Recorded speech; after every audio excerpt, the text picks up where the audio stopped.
your seatbelt. It's going to be a bumpy ride. Chrissie is hilarious. Chrissie, have you ever heard of the comedian Basha K. Ali? No, that sounds like something you yell at before you blow up a plane.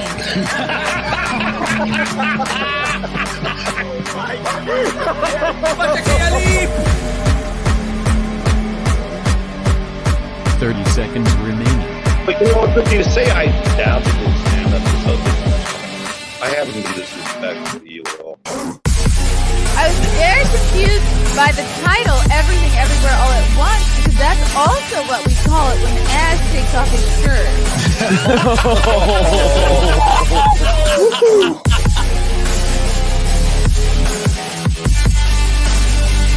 I shouldn't be up here. I should be in school on the other side of the ocean. Hey, boys and girls, welcome back to the Chrissie Mayr podcast. We are on iTunes, YouTube, Spotify, SoundCloud, Rumble, Rockfin, all of the places. Oh my God, my water bottle's in the way. How unprofessional. Guys, I got a lot of stand-up dates coming up. So excited to come and do stand-up in your neck of the woods. And of course, as always, if you would like me to perform in your area, always tweet it out. Tag the venues that are close by to you that you love, whether it be a comedy club, an Elks Lodge, a deli, where I'll perform wherever, but just tweet. These venues listen to tweets and calls and such. So just tag them, tag me. I'm adding more dates to my spring tour. So starting with DabbleCon, next weekend I will be in Rochester. That's upstate New York for DabbleCon. Comedians of the Dabbleverse will be a stand-up show featuring myself, Anthony Cumia, Bob Levy, Shuli Egar, Carl Hamburger will be there. Then we got live podcast tapings, a meet and greet, and the Dabby Awards. That's next weekend, February 3rd and 4th at Comedy at the Carlson. Then I'm heading to California at the end of February, headlining in Pasadena at an Elks Lodge. Thursday, February 23rd, Lila Hart will be opening for me. Then I'll be heading to San Diego Friday, February 24th and Saturday the 25th at the Mic Drop Comedy Club. And Lila Hart will be opening for me in San Diego as well. Then I'm heading to tropical Staten Island. Friday, April 7th, I'll be headlining Paradise Island. The venue's called The Reef. You can buy tickets at the door. Then I'm in Jersey at Tiff's, a.k.a. the Dojo of Comedy, a.k.a. Tiff's Ale House. That's in Morris Plains, Jersey, Saturday, April 8th. Then I'll be heading to Anime Hamatsuri, August 10th through the 13th. Simcast will be at this convention. Then I'm headlining in Houston at the Secret Group Friday, August 11th. Get your tickets now. Additionally, I will be in Dallas in May, that first weekend of May, the 5th and 6th. I'll be back at Hyenas in Dallas. I think tickets are available now. I'm going to double check on that. Yeah. Woo. I know everybody is live streaming right now. This is a hot time to be online. And joining me today, one of my all-time favorite MAGA rappers. No big deal. I think he just, outsold Adele. Nothing crazy. Welcome back to the show, Bryson Gray. Hey. What's up? Thank you so much for having me on. Woo, good to have you back. And I really love how your background blends in with the background here. So that's good. It look cool. I'm looking at it now. What does CCG stand for? Christian Conservative Gang. Ooh, I really like that. I was looking into getting some sort of a sign but I already have so much going on. I have toys. I have a Hunter Biden action figure. Yours dope. I actually want to soundproof because my studio is on this side of me, and I actually want to soundproof like the walls, so like how yours is. It's pretty neat. Like I put these soundproofing cubes up and I put them in the corners, which they tell you to do, but then in the middle of the night you'll hear them falling off. You'll hear like, and then it fall, and you're like, what the fuck? And you think someone's like coming in, and it's just your foam cubes falling off your wall. God, there's plenty of hot topics to get into, but it would be rude to talk about that before saying hello and what's up and what has been new with you since last we spoke, other than outselling Adele. Nothing. I mean, a lot really. So I mean, over last year, I probably had like 6 or 7 #1 songs last year. Yeah. I haven't released a song this year yet, but I am releasing one soon. I actually got this cape for my music video. I can show you. Hold on. Yes, cape. Yeah, for my new music video, I'm gonna be like a superhero. I have this this I cape love right it. Yeah. You It's know gonna what? Elvis should not be the only guy out there to perform in capes. So bring back the cape. Yeah, like my next music video is gonna be, per usual, very offensive, but that's just who I am. Yeah, outside of that, nothing. Saying everything I think online and then getting attacked for it from any which way, all sides. I love it though. What are you getting attacked for most recently? Oh, take your pick. Today I got attacked by people that hate DeSantis and people that like DeSantis because I posted an article. I don't know if you saw. There's an article that came out about DeSantis where it says he basically was paying conservative influencers or hiring conservative influencers to basically like prop him up and hype him up. Is that true? Who's saying this? So the Daily Beast came out with the article, but the people they interviewed was conservatives that declined to do it for him. So yeah, I posted the article. Whoa, explain this to me. I have not heard of this at all. Yeah, so if you read the article from the Daily Beast, they basically interviewed a few conservatives that declined it, and to me it seems like they're probably like super duper Trumpy and just trying to throw DeSantis under the bus, low key. But but they said he's going around. They're going around trying to get influencers to prop him up, and in return, yeah, there you go. Goodness. Yeah, Wow, that's this it. just came out today. Ron DeSantis' secret army of secret Twitter army of far-right influencers. Yeah, He far just right, doesn't right. seem the type of guy, or nor does he have the time. He to me, he doesn't seem like a cool guy trying to like get in with the youth. To me, he just seems like he's doing his own thing. But what do I know? I just get the impression he Yeah, doesn't care about influencers. Yeah, I don't. Well, I'm sure they got people on there because even Trump campaign had like influencer lists they had and they showed love to. But I posted because one of the people on there is Christian Walker, and me personally, I can't stand Christian Walker. So Christian Walker was the guy who basically, I don't know if sandbagged is the right word, but his dad, Yeah, his that's own dad. Herschel Walker's son, right? And he basically was talking a bunch of shit about his dad. Clearly, like not supporting his dad. I don't know what kind of relationship they have, but from everything I saw, I was like, oh, he wants him to get fucked. Like he single-handedly ruined his campaign. But yeah, so I posted about it because I can't stand him. And people thought that I was there was two ways people was coming at it. Some people said I was actually one of the people getting paid by DeSantis because I've been attacked for criticizing Trump. And you got other people that saying I'm doing it to attack DeSantis because I'm a Trumper. And I thought it was the most hilarious thing today when people was attacking me for that. I'm like, I can't be both. You know what I'm saying? So like, yeah, maybe it's possible, Bryson, you're both supporting DeSantis and detracting from to support Trump. Anything's possible. Yeah. To me, it's like, don't people ever sit back and think like, okay, maybe I'm just not in a cult for anybody, and if somebody does something good, I say it's good. If I see something that's trash, I'm gonna call it trash. Maybe that's the truth, but I don't know.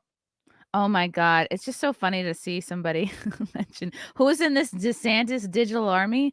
Jack Murphy, a podcast host and self-described alpha male Giga Chad involved in a quasi-professional cuckolding porn scandal.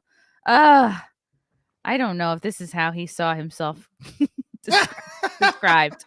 I don't know. Nobody ever wants to be described this way.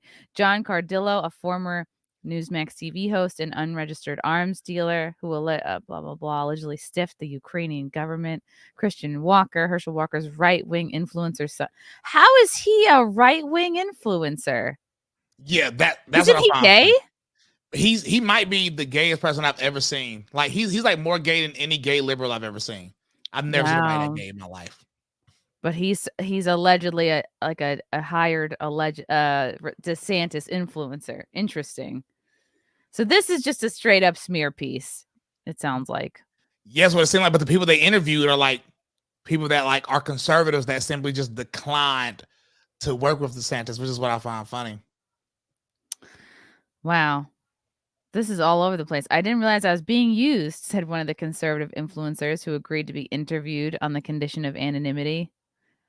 So they're basically turning this into anybody who supported him who is has a bit of a following. They're going to twist and say, "Oh, you're a DeSantis influencer." Yeah, or like that person said, we anybody that support DeSantis is a washed up MAGA person. So they're so they can't stop talking about Trump. Like they're either using him as the measuring stick for anybody else who runs, or they're still talking about how they hate him, or they're talking about him running. Yeah, it's yeah. I thought it was hilarious, and I posted, and people got mad at me from both sides. I was either or, and of course, anybody, a lot of people get mad when I criticize Trump. So it's just a part of the game, really. Wow, Bryson, I don't think I've seen you since that little meetup we went to in DC on that fateful day in January. Oh, that was so fun. I had so much fun too. Yeah. Is it bad to say how fun it was? Like, yeah, you were in the streets too. I was. Yeah. You weren't in the house because a lot of influencers went back in the hotel when it got kind of dark. But nah, you was outside in the streets. I remember. Yeah, you a real one. We were starving. Me and Ritzflex were trying to find food. And there was just so much activity. God, I remember too in our hotel. It was a hotel that like I don't think it wasn't like a fancy one, because I know it was like JW Marriott was one a lot of people were staying in. Then there was the one across the street from that, the Willard, which is that's like fancy, like Roger Stone level. I remember I tried to get into, there was like a party there like the night before, but they wouldn't let us in, or we couldn't get in. We're just hanging out in the lobby. And I'm like, let's leave. I feel like a loser. And I was like, I like all these people, but I don't want to like be like begging and spending my whole night in a lobby. And then God, I forget what hotel we were at, but I remember it was so fun, just everybody hanging out in the lobby, like drinking, like after the rally, everybody going back and just like meeting people. And it was just so cool. And the way that it was one of these hotels that like you can open your window out into the courtyard of the, like there's a central connected atrium, I guess, where you could overlook, and it's all echoey, and people are throwing like banners and flags off their balconies, like putting them on there. Oh man, it was so cool. Like it was alive with like just a love for country and that raw patriot energy, just like passion, like people giving a shit about the country. And it's so easy to forget because we're so separated. We're very online. You're like, it's tweets, it's videos. But then when you get physically in a room or at a rally with a lot of other people, and we all have the same enthusiasm, it's so energizing. I said this I was on Jason Whitlock's show, and they were sort of trying to like, downplay, that day in January, and pretty much like talk junk about the people that was there. And I was like, anybody that says anything negative about the people that was actually there, it's literally because you weren't there. And I'm not, and I'm not even one of those people that say you have to experience to have a comment on it. But this is one of those situations where you sort of do, because that energy is something that a lot of us probably never feel again. Like that was like a real, like you said, real raw patriot energy. It felt like something was going to happen. It felt like we were actually fighting for something, and people don't understand how beautiful that moment was. And I miss it all of the time. And it never felt like something bad was going to happen. Nope. I like the hanging out the night before. Everyone met up at what? I forget the names of these places, but it was like there were speeches the night before. This was all planned out. Speeches the night before, the morning speeches, and then 1:00 Capitol. Everyone knew what was going on. And I remember there was a moment, I have all these like panoramic, like I'm just there, like low budget as heck, my big old selfie stick with a camera. And I'm just like, with little batteries strapped to me, like just taped. It's just like, and just, I was able to do like a panoramic, like just spinning around wide view. It was like people as far as the eye could see on, what was it? The triangle, I guess. Yep. And just surrounded by all types of people, everybody from a former military guy to like the screaming, anti-CCP Chinese ladies. Yeah. Like the language barrier was not stopping these women. Like they were going to get their message out. And, all of the immigrants from socialist, communist type countries, the Cubans, the Venezuelans, all like, we can't have America turn into that. Oh, It was so nice. Man, I missed. That's when the movement, I feel like, was like the most united. And I feel like since then everything just went to crap. But you know what I'm saying? But well, of course, they wanted to scare the shit out of everybody involved. Because I think it scared them too. They were like, wow, people came out. They kept lying about how many people came out to November, to December. They were, and I figured January would be the same. I figured they're just going to say it's a non-event. There's no people here. We still can't get a clear number on how. I wouldn't be shocked if there were 2 million people there. Oh, I know it cleared 1 million. Million MAGA March, which was one of the weeks before that. That cleared 1 million too. Like, I was at every one, so wow. I thought it was a man. I missed those moments. But you're right. I feel like they use that now as a scare tactic. Like, there hasn't been no rally like that since, because I think people are so scared. Like, the FBI visited me and I recorded the whole conversation. But they didn't scare me. Like, what can you do? Like, I wasn't inside of the Capitol. You know what I'm saying? So I forget who I was talking to, who I had on the show, but like, I knew somebody who the FBI followed them to like their tennis class or like their tennis game, like was trailing them like in the fucking movies. No, listen, it is just like the movie. So when they came, they didn't have my personal address. Don't know why. So I had to drive to my parents' house when the FBI, that's where the FBI went. And they were outside. I was hoping they had on like the black suits, like, super cool. That's what I was hoping for. Like, but they had on like sort of regular clothes. But they had a folder that was so thick, like the movies. They had my pictures. An accordion envelope. They said they watched every one of my live streams. They had quotes. They had quotes from my live streams in there. It was like and then they said, make sure you're not back in DC anytime soon. Like, it was the most. No, literally, it was. Don't go back to DC. Wow. Listen, it was like a scare tactic. I have the entire recording from when they came to visit me. They were trying to ask me about Enrique. They were trying to give me say something bad about Enrique. I find it funny when everybody paint him like Enrique as a fed because of something he did before. But like, once again, it's just speaking from ignorance. They were trying to get Enrique. The FBI did not like Enrique. They were trying to ask me questions. Just because he was the front man, basically. Because he's listen. The face? They was like, yeah, we pinged y'all phones very close to each other. So what is y'all relationship like? It was like so crazy. Pinging. What is pinging? It's just so they can get your direct like coordinates. So they knew I wasn't like the first thing they told me when they came. They said, we know you weren't inside the Capitol because we had your exact coordinates. I'm like, so why are y'all here? I said, so why y'all here? They was there for a scare tactic. It just didn't work on me, of course. Good for you. Yeah, I have a friend who they visited and she knew exactly what to do and not do. She's like, I opened the door with my gun on my hip. And I said, no, thank you. I know where I just I was like, damn, good for you. Because I can see how my parents was a little too scary. My parents were a little too scared. They said, son, get your butt over here. So I had to drive. But my parents didn't let them in the house though. So like my mama brought some chairs out and made them sit outside. We all sat outside for everybody to see, just in case they try something. Did it scare anybody in your family? I mean, to me it was funny. Like, yeah, especially after the first sentence. Like, literally the first sentence was like, we know you weren't inside. So I'm like, yeah, then why the fuck you here? Yeah. And then they said, so I think what messed me up is they had 300 calls because where I'm from, I grew up popular. Like, I had songs on the radio where I'm from. So when I came off the Trump stuff, people where I'm from, like, they just hated my entire existence during that time. The FBI said they had like over 300 phone calls to the local FBI office snitching, saying Bryson was there. Bryson has a lot of guns. Oh my God. Yeah. And so they got calls and we got word because people were bragging about it on Facebook, usually black women. They were bragging about it on Facebook like, yeah, we did it. We called, we told the FBI that Bryson was there. And it was like so weird, man.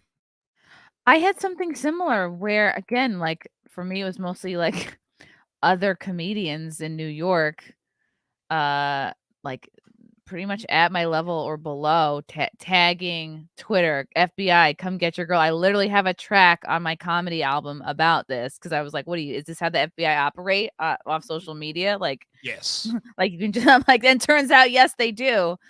But it all worked out because then I got to do my first comedy album and I got to name it Live from January 6th. Oh, that's lit. Yeah, the first half is all January 6th jokes because I was like, I had to talk about this. This is like my whole thing now. And because I recorded it, it came together because I was looking for a recording date. And then I was like, ooh, January 6th was a Thursday. I'm like, that's a good day for an album because you're not taking up a club's weekend, but it's still Thursday. So people do like to go out. And I was like, yes, let's do it January 6th. And then I was like, I fucking have to write jokes about this now.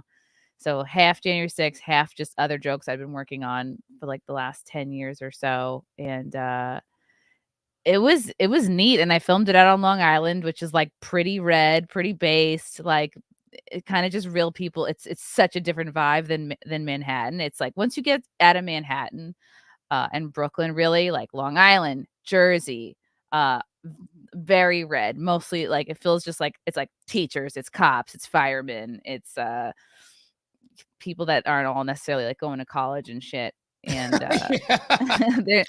they're not like uptight, academics. So I had a great experience, but yeah, and it's so crazy. Like I keep playing back the day in my head. I'm like, if I was there like by myself, there is a part of me that could have been like, oh, I'll climb up the wall. I could do that. Like No comment. I don't know. There's like I always think I don't know what. Thank God it went down the way it did, and I didn't do anything fucking stupid, and I stayed where I was, and I didn't go in. So I can't comment on that because I think the FBI is still like tracking my like phone and stuff. Tracking your shit.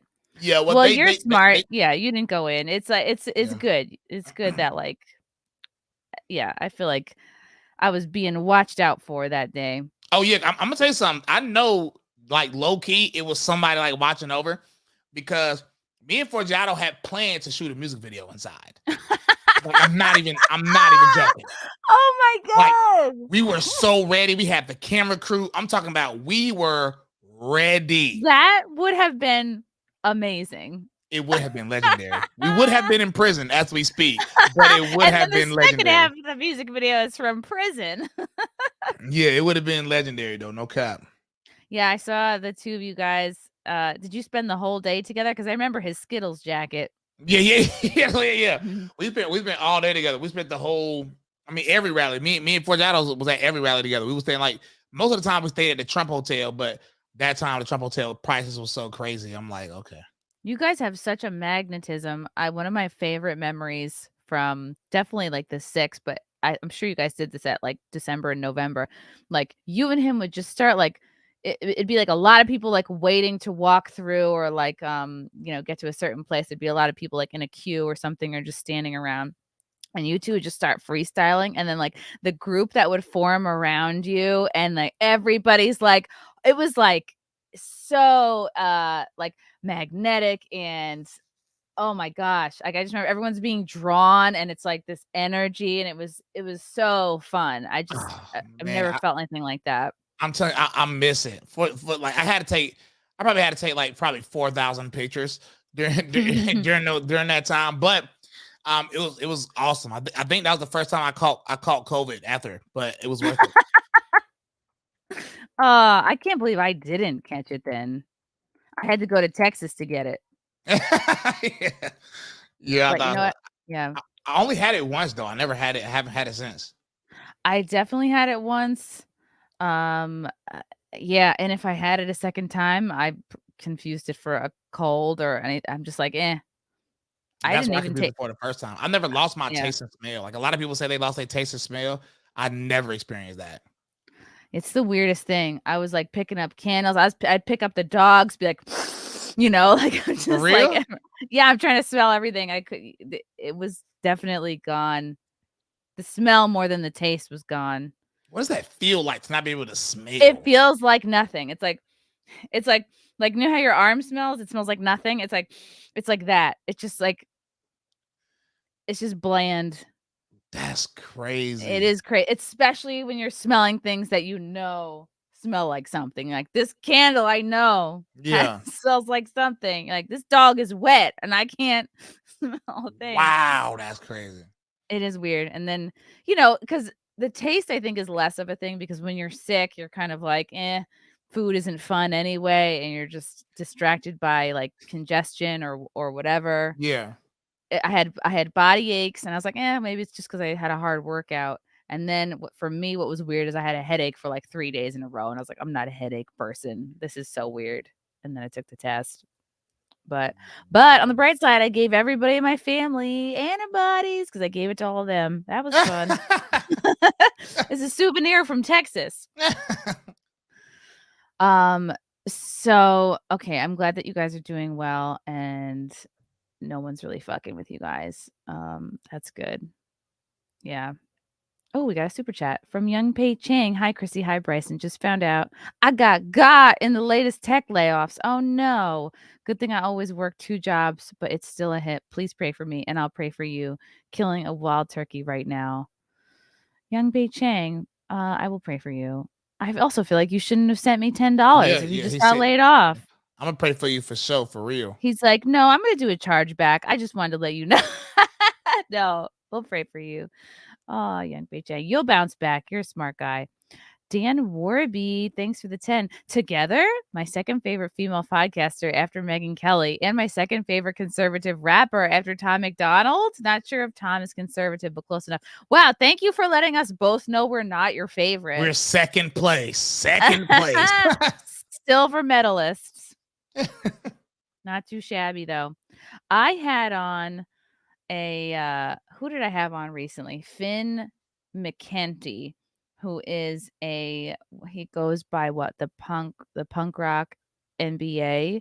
He's like, how would you describe him? He's like is he a music analyst? I don't know. His YouTube content is like best songs of the early aughts, or like he's kind of like critiques bands.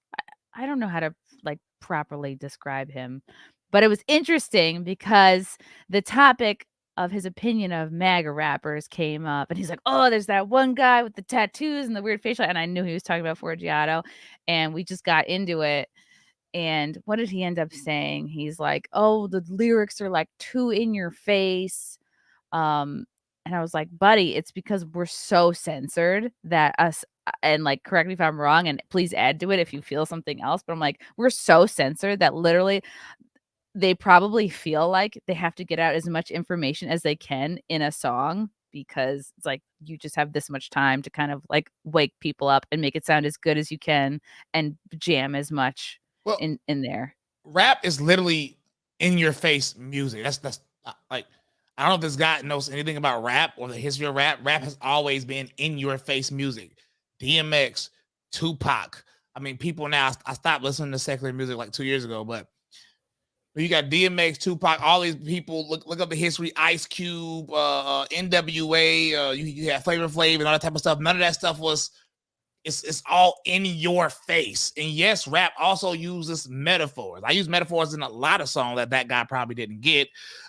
Which is why sometimes people comment on rap. I'm like, do you even, But I might even understand. Do you even lift, bro? Yeah. It's like, because a lot of people, when they comment on rap, like I don't think people understand how technical rap is. Rap is probably the most even though it's not showed now with this modern rap, but rap is one of the most technical genres there is. I can say something in 2 lines that mean 8 different things. You know what I'm saying? There's not a lot of genres where you can like get that from. For the people who are musically retarded. Maybe I'm included in that. What's an example of that? Let me try to use I'm using super simple, the most simple example I can think of for me.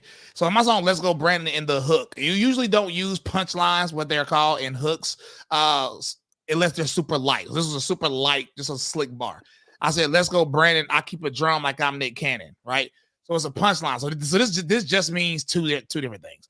So I'm obviously telling you I keep a 50-round drum on my gun. That's what I'm trying. That's the message I'm trying to tell you. But I did it in a way where I said I keep a drum, which is the 50-round clip, like I'm Nick Cannon, because Nick Cannon played in a movie called Drumline. He was real good with the drums. You see what I'm saying? Wow. What's funny is a lot of people thought I was shouting out Nick Cannon. Like, no, I'm not shouting him out. I'm just using him as an example. It's a metaphor. And that wasn't even like a super creative metaphor. It's something like I'm sure a rapper said before. It was just something that's like in the hook. But you just use that and extrapolate it, and it gets like super complicated. Wow. You know what I'm saying? So I didn't realize that. I want to go back and re-listen to all the songs now and hear for that. But then you have to understand a lot of like references too. Like the only thing I know about, like if you had a line about Nick Cannon having like 12 kids, I would understand that. Yeah. Because a lot of times it is like it can be like cultural references.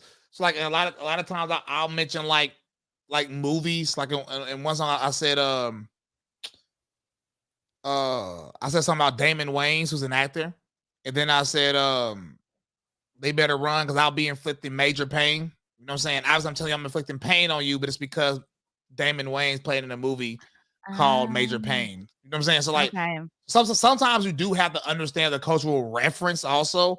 But you know, it's just like, you know. That's very cool. Do you feel like you have lines in your music that are like meant to make people laugh? Oh yeah. Oh, like Safe Space. I have entire songs dedicated to that. Because like it's sort of like what you do, right? I feel like comedy is like a lot of time in comedy is you getting the truth out, but in a funny way. So I play like my song Safe Space. I'm very low-key serious in everything I'm saying in Safe Space. You know what I'm saying? But and this song got banned obviously from everywhere. From where? Spotify. Yeah, I think. And what's it called? Safe Space. Wow. Yeah, with Patriot J. Also my song called Pride Month that got banned from literally everywhere. If you watch the video, I'm obviously laughing. I'm doing weird dances. It's funny, but I'm for real in what I'm saying. So sometimes I do say stuff to make people laugh. Okay.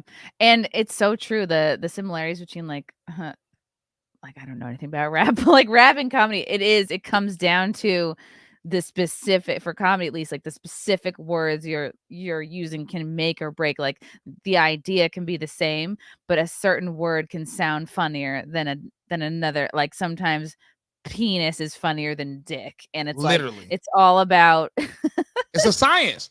People don't understand, like, because comedy is very similar. It's literally a science. Like just like in rap, literally I can say the same thing, but if you say it in the wrong cadence, it's gonna be kind of trash. You know what I'm saying? First, if you say it in this cadence, it'd be fire. You know what I'm saying?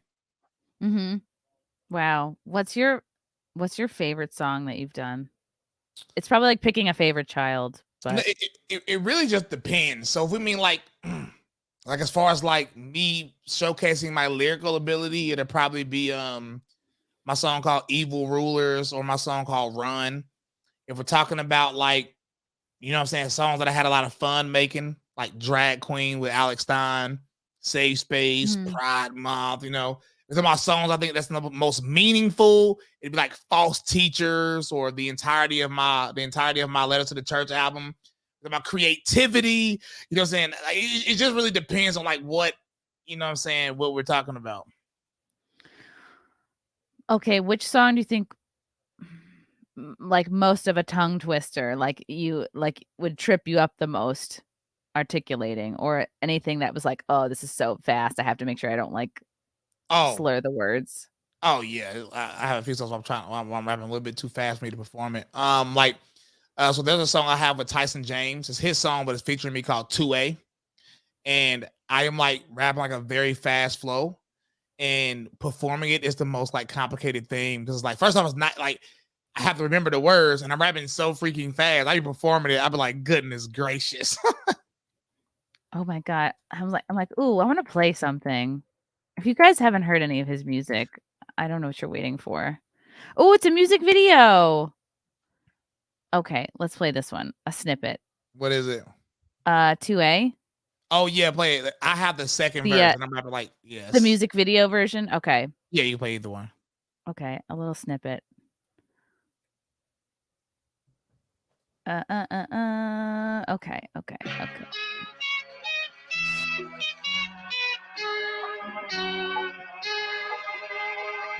Shot. You said what? Where was this shot? Where did you go to shoot this? That's Tyson James right there. Oh, I mean, like, what the location? This is a cool. I don't know. He lives in Washington, so probably somewhere in Oh, Washington. okay. Wow. Oh man.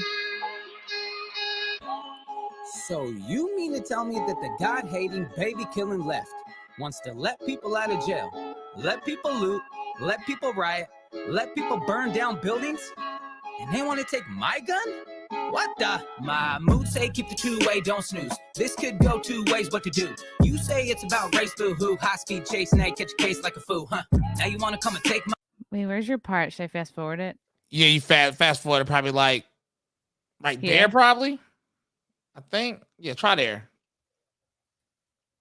Make me pull a cow. Everywhere I go, my 2A come. When I'm at church, my 2A come. When I protest, my 2A. Do people compare him to Eminem? Or is that No, just- people don't typically compare him to Eminem, but I can see it though. That's just me not knowing anything about rap. Like, he reminds me. It's just when people like see me, they go, "Oh, you're like Amy Schumer," and then I cringe so hard.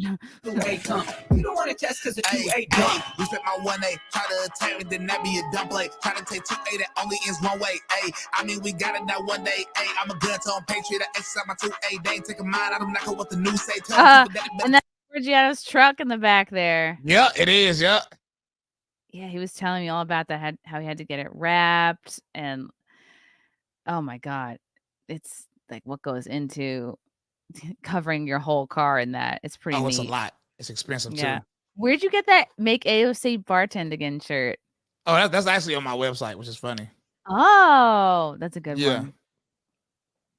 That would be a god. If I was a bartender, I would wear that to work. That'd be so great. So, so your thoughts on what Finn McKenty said? That didn't make. I don't know. I felt bad because I was like, oh, he's shitting on Forgiato a little bit and Bryson a little bit, or maybe it's not even shitting. I think I want everyone to get along and. Yeah, everybody getting along is in Yeah. reality, but I mean, it's not about getting along. People can have their opinion. I just think his opinion was like bad, you know. At least, like, and the reason why is because I mean, here go the thing, right? When it comes to me specifically, I can't speak for anybody else. But before I was making MAGA music, people have to remember I was making EDM music when I used to be more degenerate, and I have EDM songs with 5 million streams on it that I wrote, produced. It's like Calvin Harris. I wrote, produced it, had somebody else sing it, but it'll still be me featuring that person. And that I had stuff that went viral in EDM music. I grew up rapping. I had songs in movies when I was 15. I was on 106 in Park. If anybody's old enough to know what 106 in Park is, on BET, I was on that when I was in high school. I had songs on the radio when I was 16. So the number one song in North Carolina, literally on radio, like real radio stations when I was 16. I had people waiting out in like lines to take pictures with me, like hundreds of them, going to middle schools, people going crazy when I was in like, 19. So with me, it's like, I feel like music is subjective. So if you don't like something, you don't like something. That's a part of life. I feel like with talent, I feel like at least with talent wise, I feel like about like my track record sort of proves I can go in any lane and really make music. You know what I'm saying? Mm-hmm. What were your most successful songs, or the ones that you said just hit #1 most recently? Burn Balenciaga is probably the latest one that hit #1. That one went crazy. And the one before that is, I'm trying to think. I forgot. Was it FBI Raid? I think they might be the most recent ones that hit #1. Okay. I was surprised to hear Forgiato say that his process is like he'll just hit record and start talking. And I was like, how is that possible? How do you work with someone like that? What is your process like? I just was so shocked to hear that he just basically improvises. So with Forgiato, his thing is totally different. By the way, somebody in the chat said EDM degenerate. No. I'm not saying EDM as a genre is degenerate. I'm saying when I was making it, all my songs was literally about getting drunk. So, I don't get drunk anymore. But Forgiato, he literally in the studio, I'm like, no cap. He'll say a line and he'll repeat the line over and over and over. Like he'll be like, I'll walk up in the spot with that stick on me. I'll walk up in the spot with that stick on me until he says it how he thinks sound good. He'll probably say like 40 times. And wow.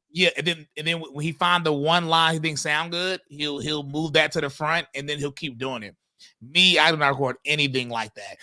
like I like one taking. So I'll write what I say down. I'll practice it a million times. You know what I'm saying? I'll make sure the flow right. I'm like a perfectionist. I'll tweak it here, tweak it there. And then when I rap it, if I can rap it 3 times perfectly, then I'll record. That's how I do it. Wow. Do you feel like your tendency to be a perfectionist, like how do you feel when faced with like, oh, this timeliness pressure? I got to get this song out about Balenciaga now. It's trending right now. Like, how do you manage the timeliness versus really wanting to get it right?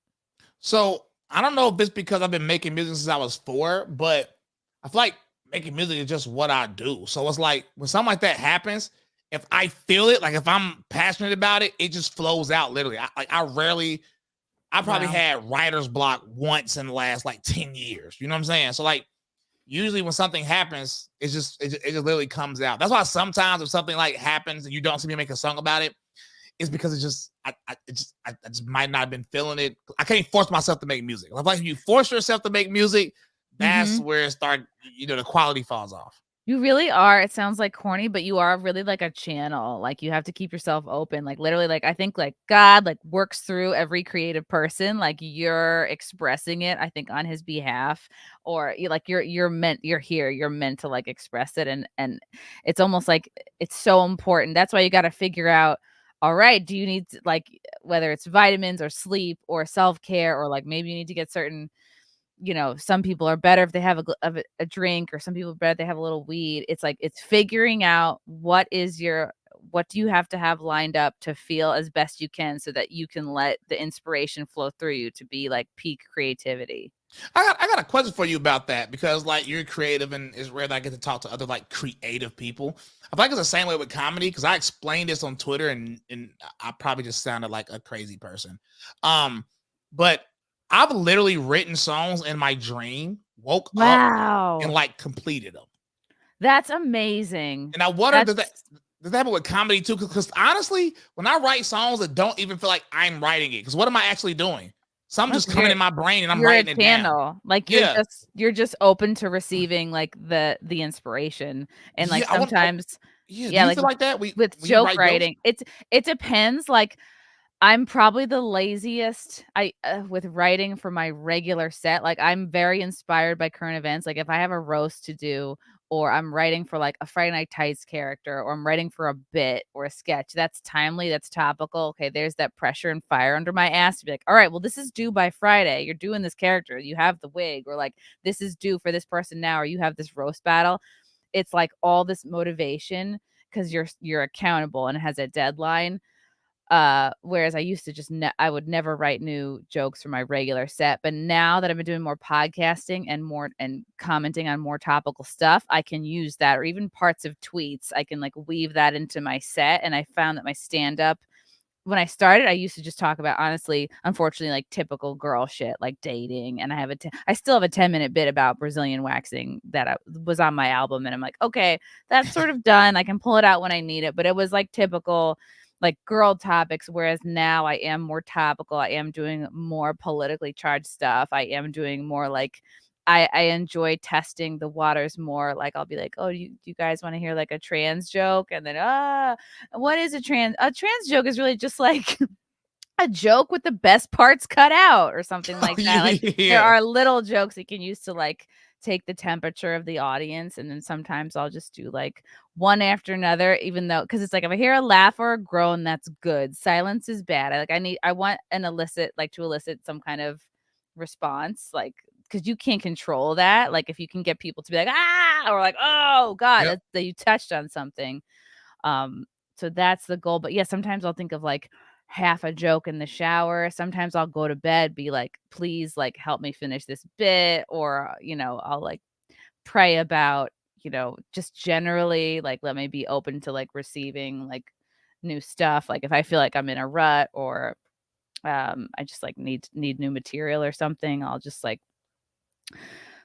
meditate on it or something. But it happens in such a non-linear process. I'll sometimes think at the end of the joke, and I'll be like, how do I get here? Like, I know that this is a funny pun to end on or a funny play on words, but I'm like, what's the setup? Like, a really good example is like today and sometimes this happens through tweets too. Like, I don't know how familiar you are with like all this Eliza Bleu stuff going on, which we could get into because Fair and Balanced just put out a teaser for a documentary she's doing.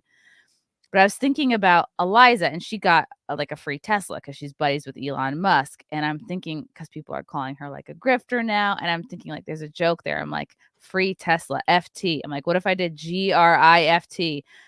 But I know the FT is free Tesla. And this is just a visual joke. It's a tweet. It's like kind of meaningless, but it's an example of like the nonlinear process. Like I thought of the FT first. So I'm like, okay, what is funny? What comes before the free? And then it got rained on? It got railed in my free Tesla. And it's just her being like, she's a Tesla spokesperson suddenly. Wait, is that real? She got a free Tesla for real? Yeah. And she's got like, I've seen her with like Tesla shirts on, and so it's just like, yeah, that's just an example of you have to stay with it. You can't get frustrated. Like some ideas you'll abandon because you'll be like, all right, that's not enough. And that's why it's so important to write things down. Like I have notebooks of jokes, like half-filled notebooks that I'll be like, ugh, I just don't like how the notebook looks on the outside, and I'll throw it away. Like I'm probably throwing away a lot of material if I were a little more organized, a little less ADD. Like I wish I was the kind of comedian that I'm like, oh, I have an inventory. I have a dictionary of jokes. Like, let me look up tea and all the jokes I have about the tea topics. I mean, that would have been great, but I'm not organized at all either. I'm so all over the place. Me too. I have no organizational, like, that's just not my thing. I can't organize for nothing. That's so awesome though. I love hearing about other people's like creative process. I don't know. I guess it's just like I do too. Creative thing. I do too, because I always think like maybe I always can learn something from musicians. I always learn something from entrepreneurs about like a way to mix up your process. And some comedians will do like there's this process where it's like a blast. Like they'll do they'll be like, okay, food is the topic. Oh, you can't see that at all. But like they'll just do a writing blast, and then I'll hear some comics say like, okay, that third idea you have, that's the one to see. Because the first idea you have, probably a lot of other people have thought of it. Second idea or second joke, same thing. But once you get into like that third, fourth, fifth idea, it's like, okay, look into that, because you're also trying to avoid like having it happens every once in a while, like a same brain joke. People go, oh, joke stealing. But like, if your brains work the same way, if you're like into puns and wordplay and shitting on people, and it's easy to see where you can make similar types of jokes, especially if you do a lot of roast battles. That was a very popular trend for a few years, and it's just, you're like, who am I roasting? Okay, it's a fat girl. All right, it's a fat white girl. Okay, a lot of the same jokes are gonna happen. I would end up reusing jokes. I'd be like, I'm gonna use my jokes from the last fat white girl I roasted, and then it's almost like it's like, and then it's gone, because I'm not gonna use a roast joke in my set unless you happen to be doing like, let's say a fat white girl happens to be heckling you, then it's like, okay, you could dig back and then maybe you throw that out. But it's like oof, it's like a one-time use joke. And there's all different types. There's some that are evergreen, and there's some that like, okay, and like if Trump runs again, which he is, now I can bring back, I have an old like Melania bit from years ago that I can start doing again. But I always wish that I was writing more. Like I do sometimes wrestle with like, there's like a voice in your head that's like, well, if you were a real stand-up, you'd go back to pre-pandemic doing it like 2 times a night every night. But then you're like, your quality of life comes into it too. And I had to basically like replace my day job that I got fired from for not taking the vax with now podcasting. So that's ultimately such a huge blessing, because I wanted to leave that job. I just didn't have the confidence to just quit. I had to wait till they fired me because I wouldn't take the jab. So yeah, I lost my job before they started forcing the jab. I lost it because just COVID, because it was like a smaller company and they couldn't like keep up like having us there. So wow, it's funny because I got laid off. Then like a month later, I got my first check from my from one of my albums.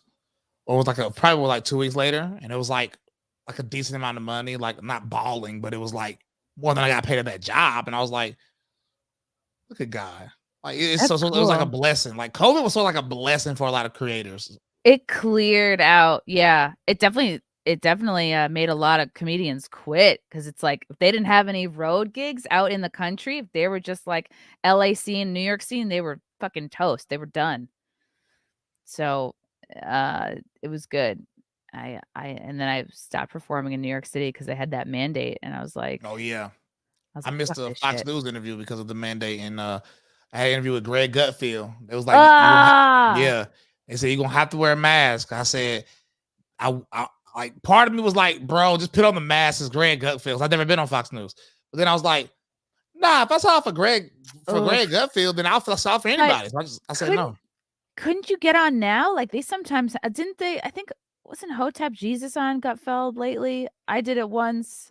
I think they should have you on now. I mean, you'd be great on that show. I don't know. They never contacted me. I don't know how to contact people. So I just I'm always gonna wait. send you the producer's email. You should hit them up again.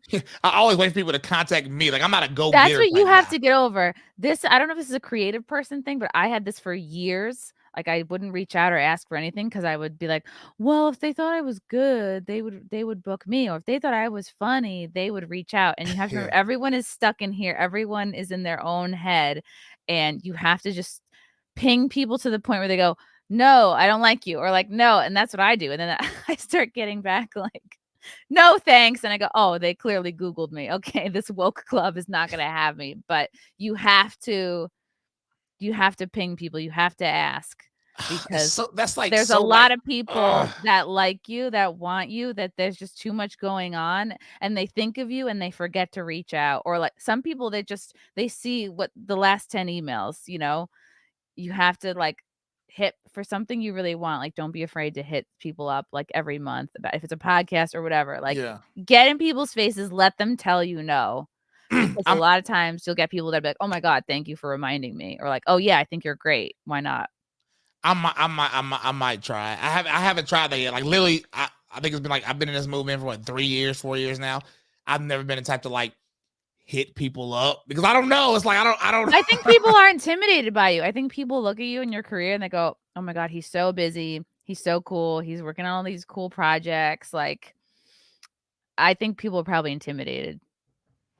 Yeah, I don't know, man. We'll see. I'm gonna try it out just because of you. You inspired me. I'm gonna hit up Do Greg it. Gutfield. Do it. You should. They would be stupid not to book you. This is an interesting comment from Lost Tales. I dreamt of a guitar solo, wrote it down the minute I woke up. Haha, gnarly. That's so Yes. cool. Yeah, man, listen, I feel that person so much on a level that Lost Tales probably don't even understand because it feels weird. And then you say it out loud, and then you realize other people have went through it too. If you tell somebody else this, they probably think either you're lying or you're crazy. And it's like, no, I No way. literally made this up in my dream. And I woke up instantly and just wrote it down. Your dreams and while you're asleep is when you're subconscious, like your body is like relaxing and you're like done digesting food for the day, like your mind is relaxing, and then your subconscious can come through and listen to it. Like it'll tell you things, or if you've been wrestling with a decision or a choice, it's like whatever you have to do to get yourself relaxed, to get that place where you're having sleep, where you're just like you can have epiphanies. It's pretty neat. The Admiral Nikola Tesla invented everything we use by writing down things he heard. That's nuts. That's interesting. By the way, I'm sorry for the comments. I tweeted out the stream, and I have a lot of haters. So it's like, it's okay. I don't mind. I don't see anything too crazy. I see the Bryson Grieved. Oh no. Whatever will we do now that Twigs with a Z is here? Yeah. Like, when I post stuff, a lot of people be like, what is going on in the chat? I'm like, it's probably because I have a lot of haters. People got to understand. I don't block them. I don't block haters.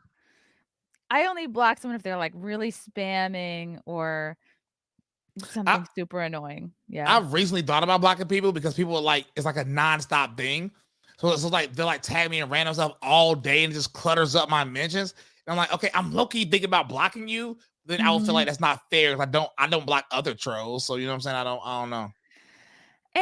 I think if it's like not entertaining, or if it's almost like, especially when it comes to Twitter, like if someone's annoying me and I want to like make an example of them, and I only do this with a very specific kind of person. It's usually somebody from my past that goes, "Oh, I did improv comedy with Chrissie in 2008, and boy has she changed." And I had to go quote tweet, "Bitch!" Like,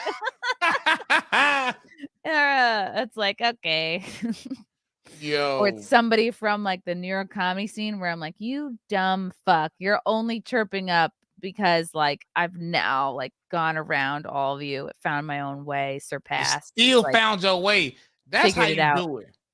Yeah, because there's a comedy bottleneck. People are only see success in one path, and that is to impress certain gatekeepers. Get on it's the old method. It's so crusty. Get on Colbert, get on Fallon, get an HBO special, get a Comedy Central special, and then the old way used to be, now I'm in a sitcom, now I'm in a commercial acting path or whatever. Now I'm in movies or SNL, or you do improv, you get picked for SNL.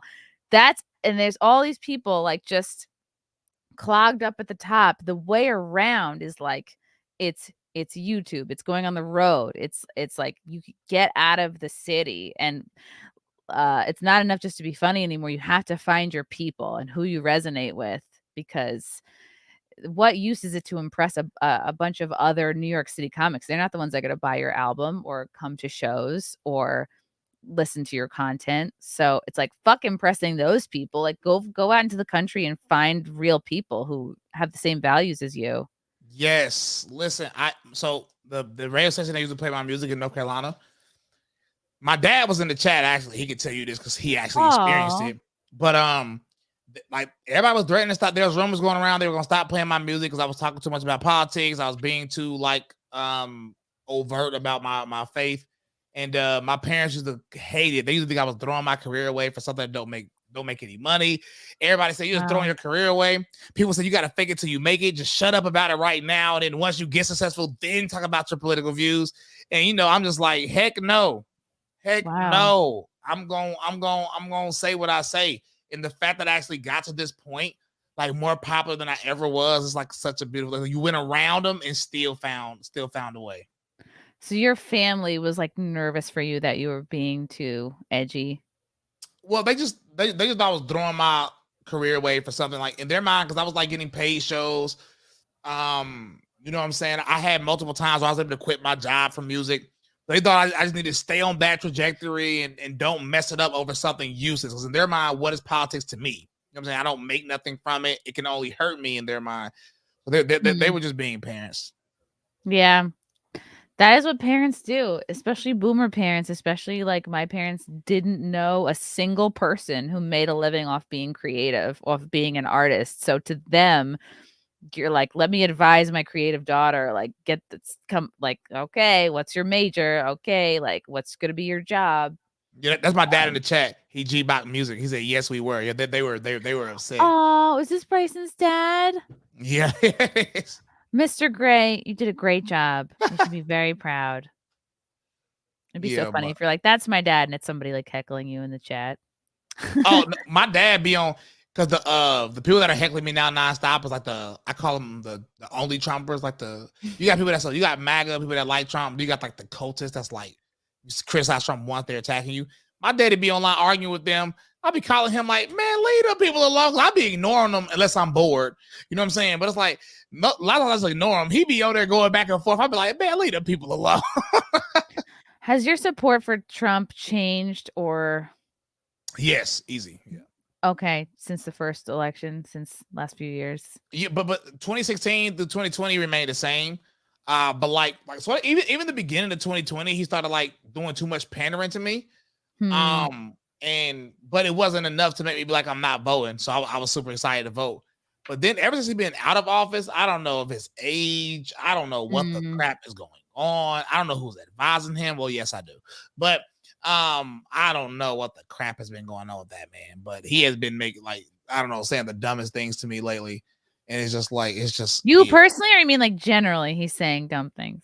I don't know. Maybe he's in your DMs. No, not personally. I mean, even though I did lose an opportunity with the Trump campaign because they thought I should tone down my message on LGBT, But that was in 2020 before the election where I lost that. Because they actually basically they had planned for me to go before Diamond Silk. Because if you go to a Trump rally, Diamond Silk always speaks. Diamond. Yeah, RP Diamond, by the way. Peace. Oh, yeah. Oh my God.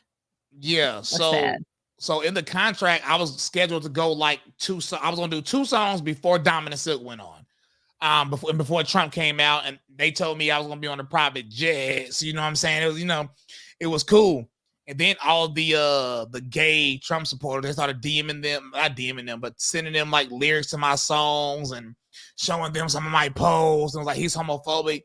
And then they literally said they can't promote anybody that's like homophobic. And they wanted me like to either apologize or tone it down or something like that. And I just literally said no. And, it worked. I mean, they did stop working with me. I will say that. They can't. I remember, I'm not going to say his name on your show because I don't know if you're friends with the guy, but there's a guy who actually bragged about getting me canceled by the Trump campaign. Wow. Because he hates me. He was like, we got to an argument and he was like, oh, is this another like creator or is another like content creator person? Yeah, I'll just say his name, Broback Patriot. Screw it. But yeah, Broback Patriot, who's a Broback Patriot, awesome name, right? But yeah, he we got into it in Florida at one of these TPUSA rallies, and he sort of bragged about how he got me canceled by the Trump campaign. I'm like, you did, but it didn't cancel my career because I had number ones, long after that. But I still voted for Trump anyway. But now like the pandering, I feel like has taken like a very extreme turn, and I don't feel like Christians are in his pander circle. Like, a lot of priority. Yeah, it's not like a priority at all. And I think it's because the GOP takes Christians for granted. They feel like they're going to get our vote anyway. So pander to everybody else. And it's sort of like, very weird to me. My observation is like the mainstream media just like torched his reputation, and the TDS is so bad that it's almost like it seems like he's like just afraid to let any personality out at all. And I don't know if it's like he's just getting older. I'm like, he has just been dim, like his light has been dimmed. Like what people loved about him was like his sassy personality, his hot takes, his tweets, and making fun of people. And it's just like somebody threw water on him. And I'm like, where is it's like he's afraid to have his personality because of the TDS, because everyone's like, oh, the mean tweets, he's a racist, he's in everything. And he's just like so toned down, it seems. It's almost like, where is he? Where's that guy I loved? Listen, I don't think people understand when I had like switched to the right, it was Ted Cruz at first because Ted Cruz was talking about traditional marriage on his website. But when I watched them primaries, Trump was just like, Trump sounded like a normal human, no politician. He sounded like me on that stage. My mama used to come to me and be like, oh my God, why Trump sound just like you? Like he used to say stuff that I was saying. It was like, man, I liked him so much from that point on. I'm like, yo, this is guy, he should be president. Listen to him talk. And he just kept it 100. And it's like, now he's just different. But we do have to remember, bro, it is 2023. So that's literally 7 years ago. Wow. Yeah. You know what I'm saying? 2016 was 7 years ago. Then 2015 in primaries was 8 years ago. So we do have to remember time goes by fast, but I mean, he could be getting old. The media, attacking his character could have had a toll on him. But I mean, I gotta be honest though.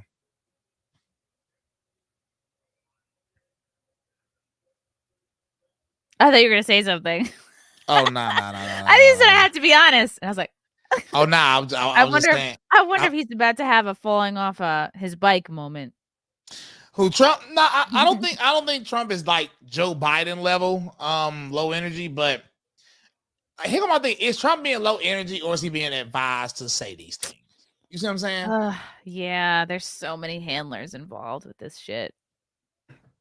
Yeah, so it's like, I don't know if he's low. I don't know if he's low energy because I feel like last year he had a rally where he was super high energy. You know what I'm saying? So it's like I don't, I don't know. His 2024 announcement was very low energy though. I ain't gonna. Who do you think they're gonna run Newsom? Do you think they're gonna take Biden out with this document bullshit and have either Kamala or like Newsom step in for him? I don't think they'll run Kamala because even on the left, a lot of people don't like Kamala Harris. A lot of people don't like Biden either, but Biden to a lot of people, I think, seems like a safe choice. Kamala's been essentially a paperweight. Like, I can't believe how little she's been in focus. She doesn't do anything. She just does that weird creepy laugh, and then she goes about her business. That's all I see her do. Mm-hmm. As far as Gavin Newsom, I actually thought nobody liked him, but for some reason, a lot of people like that guy. I don't understand. It's his hair. It's his like quarterback face. I don't know. Who else is there? I don't know. It's gonna be one of them though, or they might just rerun Biden. I'm gonna be honest though. The scary part is, outside of Kamala, I think Kamala will get thrashed by anybody. I think even if they rerun Biden, I'm gonna be honest, they have a good chance of like, unfortunately, winning again. I will be like so dead. I mean, I don't know. Yeah. I feel like they have to blow air into him every day. I don't know how he can do another. I think they give him like some type of pick me up all the time. Yes, they have to crush Adderall into his oatmeal every day. Matthew Hammond, Bryson Gray is great. I hope we get a song on Pfizer creating a new flu. Ruh-roh. Uh-oh. Is that what just came out? Someone said that something on Veritas just dropped today. Yeah, I watched a small clip, but I heard it was something big, but I saw a small clip of him interviewing the guy from Pfizer. Okay, let's see. Should we watch a little snippy? Somebody named Alice Gray in the chat. Great last name. Oh, nice. Let's see. What is a little sneaky peeky at this? Wow. Project Veritas new reporting is a bombshell. A Pfizer director of R&D for mRNA scientific planning admits they're exploring mutating viruses in a lab to tailor a jab to sell to the public. Wow. Is Pfizer doing gain of function? Holy. About mutating COVID? Well, that is not what we say to the public. No, don't tell anyone to tell it. You probably don't tell it. You probably don't tell it. We're exploring, like, no, you know how the virus keeps mutating? Yeah. Well, one of the things we're exploring is, like, why don't we just mutate it ourselves so we can create undeveloped new vaccines, right? So we have to do that. If we're going to do that, though, there's a risk. Oh, who would have thought of that? That's what a new idea that we've another never heard point of for the conspiracy theorists. Yeah. Do you think this is a gay date they're having right now? I imagine, like, I want to see a documentary about like the fleet of, usually it's hot women. What I imagine is on Project Veritas, like just cleavage first, just made, like I bet they look amazing, and then a couple drinks, people get real chatty. Oh, this sounds like a dude. This sounds like a dude, a mandate. Yeah, this dude is obviously one of them. Like, as you could imagine, no one wants to be having a pharma company mutating viruses. Very controlled to make sure that this virus that you mutate doesn't create something that, like, goes everywhere. Something crazy. It's the way that the virus started and moving on. To be honest, like, it makes no sense if this virus popped out of nowhere. Like, yeah, I know. Do you think he's touching his dick while he's saying that? Oh my God! Wow, none of that is shocking. We're not surprised. Why wouldn't they? That's their job, is to make products. Yep, and to make profit. Mm-hmm. And they did. It was successful, but I wonder what's gonna happen from this. I wonder if somebody will get in trouble finally. My issue with all of this is nobody ever seems to truly get in trouble, and it sort of upsets me. So it is upsetting. It's like, wow, everyone's just no liability here. And no one cares about the true numbers. Like, there's no, which is, for those of us that like think for ourselves and do our own digging, like, we'll find out more of the truth than the average person who's just like, I'm just gonna absorb whatever news I hear at the doctor's office or in an airport, or like, I'll just turn on my TV. It's so crazy how people can live life in such different realities with such a different set of information. But control over those people, but they'll admit it later, right? Because I feel like everything we've said in the last 2 years, I feel like it's now coming out. Everything's coming out to be true in some way, shape, or form. And you have a few people that are actually apologizing and admitting A lot of us were right. But you know, they'll find out about it, 6 months after we say it. this dude got honey dicked. All right, these comments are great. Alpha Twink bottom. He's the power bottom. I bet the dudes look amazing. I would like to see these dudes too. If I was a Project Veritas honey dick, like I'm buying the tightest pants, leather pants, a mesh tee. Beacon of Hope says sacrifices definitely were made that night to expose this. So disgusted. Oh my goodness. Butsy. Oh boy. Okay. Wowie. I want to play this. So I don't know how much you've heard about this Eliza Bleu drama. The whole, all the nerds of the internet have been talking about it nonstop. But like, to make a long story short, this is a woman who positioned herself like she was a human trafficking survivor and advocate. The last couple of years, like rose up the ranks, did all the podcasts. I thought she did my podcast 3 times. She's did my podcast 4 times. So I know I'm getting shit like, why did you vet her? What did you do? It's a good lesson to learn from that. But at the same time, you never think to vet someone who says they're a sex trafficking victim at the same time when someone tells you they have cancer. You're not like, prove it, you never want to think someone could lie about something so horrible. So it seems like every day new pieces are coming out about this. It really got jacked up when Brittany Venti and Quartering posted screenshots from a very public World Star Hip Hop music video that she was in, being like, hey, I just want to know your thoughts on this. Like, this might be hurting your sort of human trafficking work. Blocked. Like, not only blocked, but like both accounts suspended. They can't get back on unless they delete these tweets. And as a matter of principle, Quartering and Venti are not deleting their tweets right now. And now it's getting to the point where like now this just happened today. Other accounts, like Yellow Flash, a few others are getting similar treatment just for mentioning her and just for putting a link in, which is crazy, and which tells you because she has close ties to Twitter, and it seems like she is having her goons do her bidding. Yellow Flash guy got locked out of Twitter for sharing the link to the public music video. He appealed it, but based off the results for Venti and Quartering, I doubt Twitter will do the right thing. Same thing. All it is a, tagging her name and a link to a public video. Boom. And so now it's like, this is conspiracy because it's like we know you have people inside Twitter. We know you're very connected with them. You were working with them. And it's just crazy.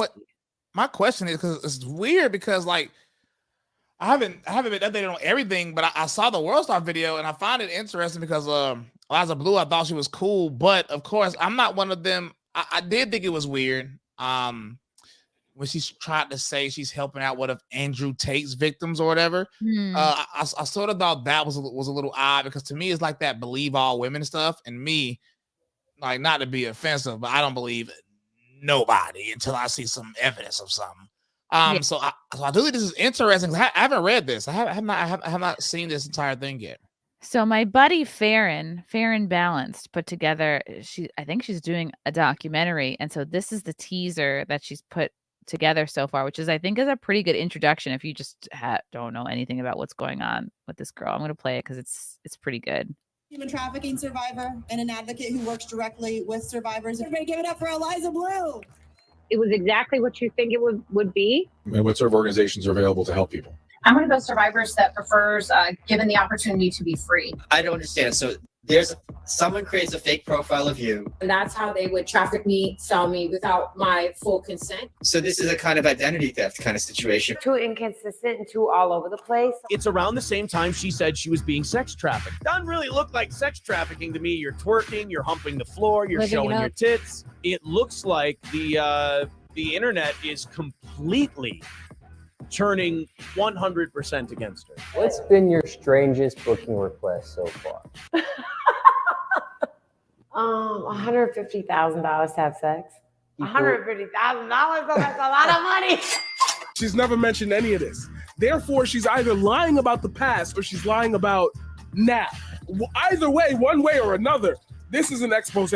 an individual who has a large social media following, as well as the ear of Elon Musk. Elon Musk. Elon Musk. Elon Musk. It's Brittany, bitch. Hello, everyone. I have been locked out of my account on Twitter. Brittany Venti, who is also a human trafficking advocate. Hey, Eliza Bleu.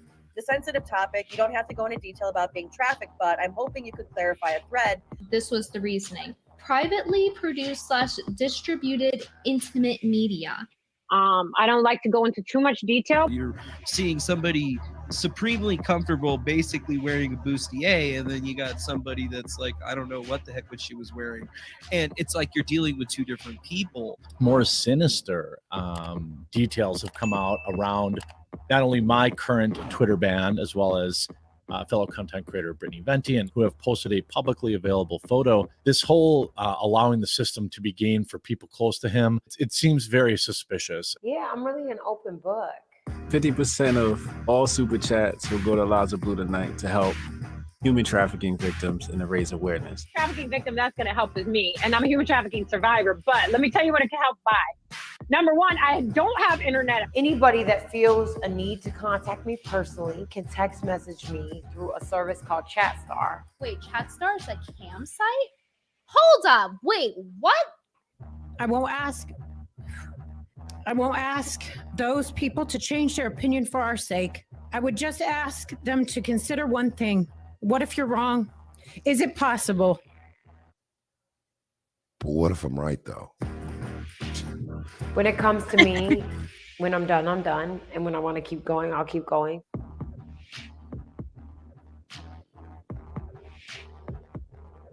You learn the hard way. So actually it got me like 500 new followers, so I'm cool on that. Whoo! Looks spicy. What is ChatStar? ChatStar is a camming like chat service. What? Yeah. Let me look Wait, it this up. is so confusing. It's confusing because I think all of the videos that were put into this the video that we just watched is like all these things and appearances were going on supposedly at around the same time she was like all being trafficked. So from an outsider's perspective, it looks like you're involved with like a My Chemical Romance. You're a fangirl, you date the lead singer, you're then a lead singer of your own band. You're also on the show called Blind Date. You're also auditioning for America's Got Talent. You're also, I think somebody saw a snippet from an appearance on somebody else's show, not Dr. Phil, but the guy with the mustache, Steve Harvey. So she's making all these TV appearances. Like, she looks like someone who's just trying to find a way into fame from the outsider's perspective. And the fact that this is all happening at around the same time, the years that she claims to have been and it's raising concern because people go, oh, in all these different interviews, there's different ages. The story is a little bit different each time. And people get concerned because, like, if she says, oh, for example, I have this halfway house this opened up. What's it called? A Humanity House. But there's no registration for it. There's no like record of an LLC or a corporation there. So it's like, what if someone's like, oh, she's doing the right thing. Let me send her $1,000 because I'm sure it'll go towards her human trafficking work. But like, do you know what I mean? So people get concerned because it's like, if money is involved, that's an issue. If she's, lying about what it means to be trafficked, like in that Michael Malice interview, she was alluding to the fact that like other people just made fake profiles of her and that was trafficking. So it's like the face you're making is like the face we're all making. And she hasn't responded to any of it yet. She blocked me and like we were friendly. I had her on my show a bunch. I asked one question like, hey, like, why'd you block Venti? Like, she didn't do anything wrong. Blocked. So my question is, when did she claim Like, at what time of her life did she? Because I've never watched any of her interviews talk about her experience. When did she claim that she was getting sex trafficked? And has she ever explained what that actually meant in action? I think I haven't gone through and like watched every single one of her appearances. Like, I think in some instances she'll say like she was trafficked when she went to LA, and that was before she was of legal age. So like younger than 18. She said it happened once as a minor and then again as an adult. And then that World Star Hip Hop video was, I guess, supposedly right after the time she said she was trafficked. So it's wow. I know that there are folks going through and compiling and writing down all the details of everything and being like, what is the story? That is so interesting. It is interesting. And it's like, and I by no means I'm like, let's cancel her. She should, just because there's questions, she should stop doing. If she's doing good work, like keep doing the good work. Just answer people's concerns is all. Yeah, I think she should. I would like to see her address it. Like, I mean, it's interesting stuff, and no, I ain't gonna lie. I'm probably gonna look at these videos from these people he was talking about to see, like, because I want to know now because like I follow her, so it's like, yeah, it's like sad. I was like very disappointed, and she'll conveniently like not fill in certain details, and she kind of conveniently won't name her trafficker. At one point she said it was a famous athlete. At one point she said it was a famous photographer. So like, which is it? Is it like, were you just escorting and now you regret it? Were you just camming and now you regret it? Were you passed around as a groupie and now you regret it? It's like, what? A lot of these things are blending into each other. wow. The music This video is supposedly an escorting ad. Oh, wow. And what's tricky is like, so she's reported this music video as being, like private, non-consensual media.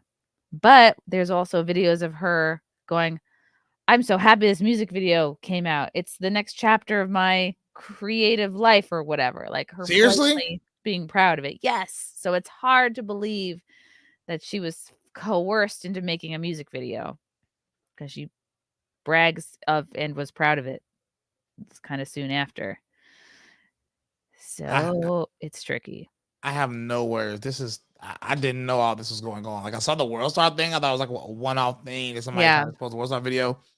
And at that point I was like, this is, I guess it's not really nothing. She probably used to be a harlot, But right, and there's nothing wrong with that. Like, a lot of former hoes go on to do great things, and you don't. That's the thing is and she's had so many. The other thing too is like she's had so many different names, and I think yes, of all the creative and entertainers you've worked with, have you ever met anybody with more than one stage name? Her real name's Eliza Morthland, and then she was also known as Eliza Seep. During that music video, she was known as Eliza Knows. And now she's Eliza Bleu. So it seems like for each new name, there's now I'm doing this. And this is my name for this new identity.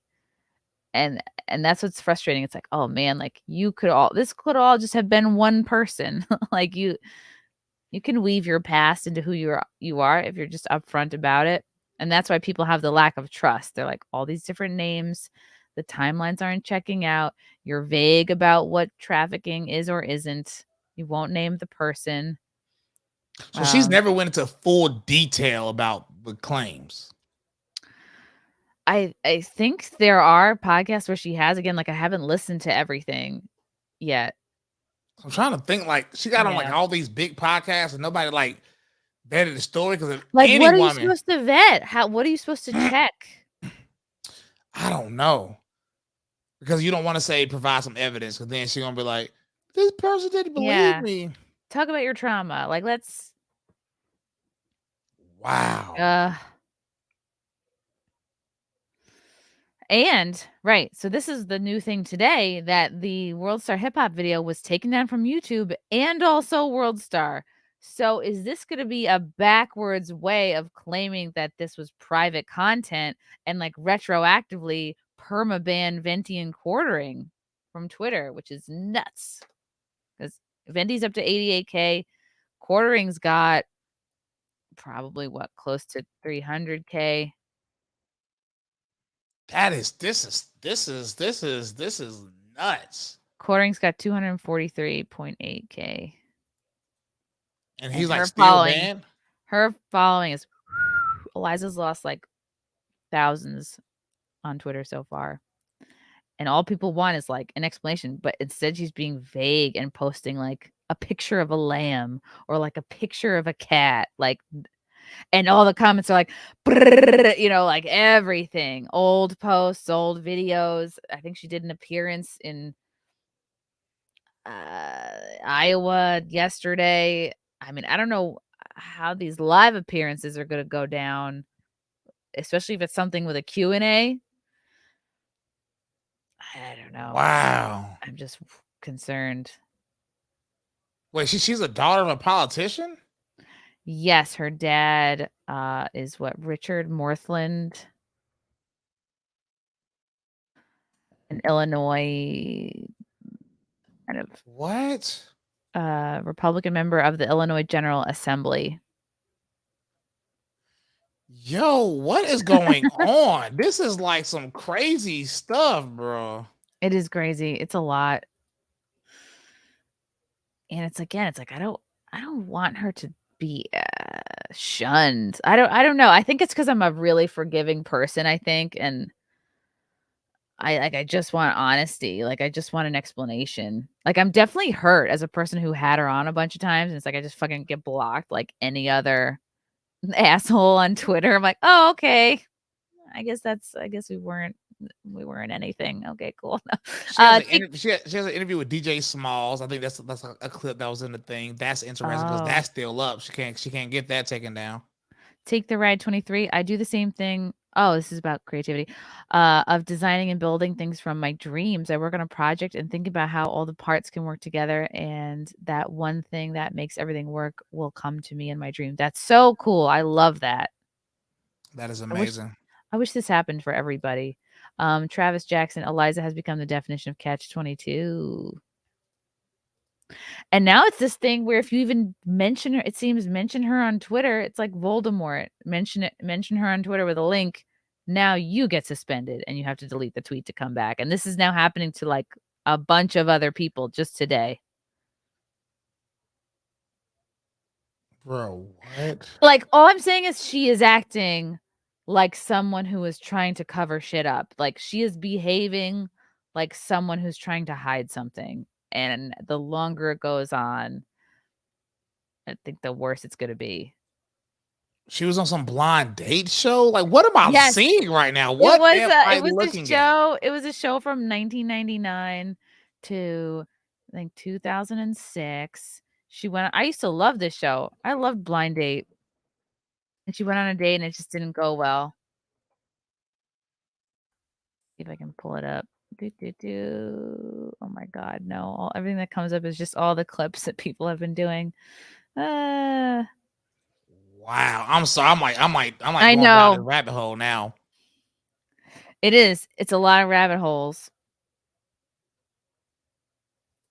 Because there's so many videos about this now out. Everyone's doing videos about this. Carnell. There's a lot of forgiveness built in the world. There's no forgiveness when you don't own up to anything. Yeah, good point. Like, please make it make sense is what I've been saying. Like, I am, I work with people who do all kinds of stuff for work. Like, it's whatever. If you're not hurting anybody, you do you. But when I see her tweet addressing it now. She said a non-consensual photo was posted of me yesterday. What does that mean? Oh, that was in regards to Venti. That's why she got suspended from Twitter. The non-consensual photo was the screenshots from the World Star Hip Hop video, which has been out for 6 years as a public video. She alluded to getting paid for said video in a follow-up, vlog video she had done. So everyone's like trying to understand, how is this non-consensual? And why is there a readers added context they thought people might want to know? This photo had been removed. What? I think that was I think that was Twitter actually fact checking the tweet and somebody adding in like details about it, because there's so much mention of this. It's got so much activity and attention. And it's basically, I think it's Twitter kind of standing up for Eliza because she knows people on the inside. Like, she's tight with them. She's working tightly with Elon Musk. Like, hence the free Tesla. Let me find this. Wow. So it's like it appears that she may be abusing a loophole in the system. There's a video of her saying she's never had issues with anyone using her photos at all. And I don't know. This is crazy. It is crazy. And it's funny because I found this article and I'm like, looky here. This is what I used to be like, how'd you get a free Tesla? Tesla can help solve human trafficking. A survivor explains how. This is dated January 9th, 2021. And it's funny. This is a story she gives for this Teslarati website. Eliza Bleu went to the Vans Warped Tour with some friends. After meeting a photographer, she set her sights on the big city of LA, a far cry from humble beginnings in rural Illinois. When she, again, like, are there ages here? Are there years here? When she got to LA, her visit wasn't exactly what she expected to be. It turned out that a photographer she had met was actually a recruiter for a human trafficking ring, and Bleu found herself in the middle of a trap, not knowing how to get out. She was sex trafficked for 9 years total before gaining the courage to attempt an escape from her apartment. Now she's a survivor, advocate, and voice for those who don't have one. Her primary focus is alleviate the highly concentrated number of websites that harbor child sexual abuse material, which sounds great. And then talking about all the number of photos and videos online. I mean, we all are on board with that. I think this is why people didn't think to fact check her, because everybody wants CP off of Facebook, Twitter, Instagram. Everyone wants this. So it's like, you see someone working towards it, you want to help and support them. Facts. And she's this whole interview. Look at this. She's got Tesla buzzed into her fucking head. No wonder she had her sights set on Elon Musk, just like she had her sights set on Gerard Way of My Chemical Romance. There's like a lot of proof of her kind of like stalker, being a groupie, like very much wanted to get in with them. And sure enough, she got in with them. I think ended up doing their haircuts, because she used to be a hair cutter. Doing their haircuts. Dated this Gerard Way guy, the lead singer. I feel like it's similar with this. Fucking shaving Tesla into her head. She does this interview. AI can save people from being trafficked. You know, Tesla can help us fight this. Why Tesla? This whole thing is a pitch. My former trafficker still follows me on social media and messages me. Why wouldn't you block him then? I don't like, I block my exes. If I had a trafficker, I would block him. Why not expose him? Right. So that other people can, you want to help other people? Name the person so that others can steer clear of them. Wasn't that the whole fucking point of Me Too? No comment, but I agree. Yeah, what can Tesla do? I know Tesla employees are some of the most brilliant people in the world. This is who we not need to fight this problem. It's our children. She's making this big pitch. This is January of 21, making this big pitch for Tesla, for Elon, to get his attention. This is all about why this is important. Of course, it's important. No one's going to fight with this. And then it ends with this. So, Elon, if you're reading this, consider talking to Eliza Bleu. She believes your help, your mind, along with all the brilliant minds at Tesla, could finally help solve the issue of human trafficking before it gets worse. This was like, and we fast forward 2 years later, who is she working with and tight with? Elon Musk at Twitter. And she's got a free Tesla. And this was like manifested. This was like, she did this interview with this Teslarati. I don't know. I guess they're like some sort of Tesla newsletter or something. But this seems like this is crazy. Premeditated. She wanted to get in with him. It's crazy. And now we're observing like a real-time Twitter cover-up of this girl. This is crazy. I had an ex, supposedly, allegedly, but who, I don't know who would make this up. Allegedly, an ex-boyfriend of her call into my Compound Media show on Monday. He said that he knows her from high school. She and her sister were homeschooled, but he dated her and he dated the sister. And I was like, do you think she was ever trafficked? Had you heard anything like that? Because he said they'd been keeping up for a few years. I guess afterwards, he's like, I never heard anything about being trafficked. I don't think she was sex trafficked. Like, maybe she visited LA. I don't know that she was like posted up there. Wow. So, yeah, I'm not saying, I mean, again, this is a guy from high school. He might not have the most current facts, but it's somebody who knew her real last name, knew the dad, knew the sister, knew the hometown, knew the haircutting school she went to, knew the local high school. Like, he had a lot of details. That is so interesting. It is so interesting. And she just continues to not respond while Brittany and Quartering stay in jail, Twitter jail, for posting public screenshots of a public music video that is now not public. So what's going to happen? I don't know. She got it taken down. I wonder if she's going to contact DJ Smalls to try to get that interview taken down. I wonder how far it's going to go. I mean, if it's her doing it, I mean, I don't really know. Who am I? Right. Everyone's confused. And she's been on so many of our shows. So it's like a slap in the face. And like, we all want you to do good. We all want you to keep working and save kids and do all of the things that are good. And then it's, God, I was listening to one of Quartering's videos. He's like, everyone says she does good work. She does good work. What has she actually done? And I'm thinking like, it's all just her saying what she's done. You know, it's so easy. It's just a good lesson. Like, if you're confident and you know your elevator pitch, like, people be like, oh, I believe, you know, you want to believe people are doing good. That is crazy. This is why, you know, I can't believe people without proof, man. Goodness. What a crazy thing to lie about or fudge about or like exaggerate. It just seems like just no one would expect that. I'm gonna be honest. I think most men, and this is not to say there isn't real people that have been trafficked. It's not real people real women has been raped. I think most men know at least one female that has lied about rape. Because I've watched it in real time. My dad is a school teacher, and women lie about it to get out of, like, cause they did something nasty in the locker room. Public school, by the way. If you didn't grow up in public school, this sounds foreign to you. But I remember got caught having sex in the locker room and then claimed it was rape because they didn't want their parents to think, you know what I'm saying? And they were doing something, and my dad has actually seen. If he's still in the chat, he'll tell you he's watched that happen before. You know what I'm saying? So it's very very unfortunate.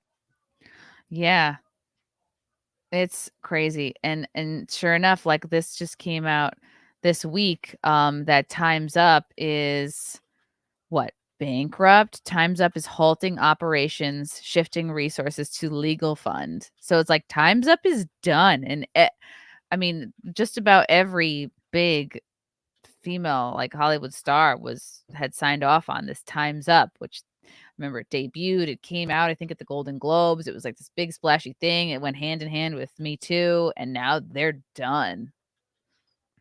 That is disgusting. Like this is what happens when people lie about this sort of thing. I just want her to address it. Like don't address the picture, address the rumors, address the claims people have about you. That's what I want to see being addressed. Yeah. Travis Jackson, she is starting to have some Fyre Fest vibes around here. This is looking like a cheese sandwich. Yeah, and then you see certain interviews and you're like, okay, she sounds a little bit more urban in this interview. And then she sounds like a regular white chick from Chicago in another interview. Like, she has a little bit of a case of Madonna changing her accent to suit who you're talking to, which doesn't help with the whole authenticity thing. But so that's the update, Bryson. Thank you. I am literally like, as soon as I get off here, like, some cookies came in, and I'm gonna eat cookies. You ordered cookies? Crumble wow. Cookies. And I'm literally about to go through this entire thread. I'm about to look up everybody you named. There's a lot. There's a lot. This could be a whole, like, this is your whole evening. Literally.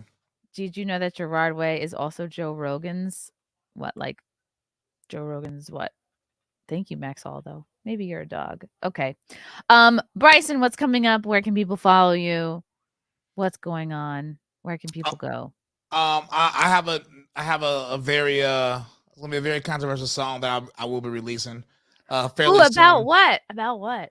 I'll give you the details. So basically, it's really a surprise. But you know how Eminem. So I've had a few songs to get banned, like my song Pride Month and my song Safe Space, because I'm coming at the LGBT community. But if anybody used to listen to Eminem, like I used to listen to Eminem, he has literally threatened gay people on his songs, and they're still available on Rap God. He said he's gonna break a table over the head of gay people. In his song Criminal, he literally, you know what I'm saying? Like, I don't even want to say the stuff he said in that song. And his songs never get banned. So I'm doing a song that's going to be controversial, coming at the LGBT again, but I'm coming at it from a perspective like, how did y'all not ban Eminem but banning me? You know what I'm saying? So, we'll see what happens with it, though. Racism, Bryson. You can be a victim in this. You can come on. Yeah, but I mean, outside of that, I perform in Chicago February 19th. And yeah, I'm just working on music. I go live every single day, Monday through Friday, around between 5 to 6 p.m. So that's just what I'm doing right there. Nice. I'm gonna play a little snippet from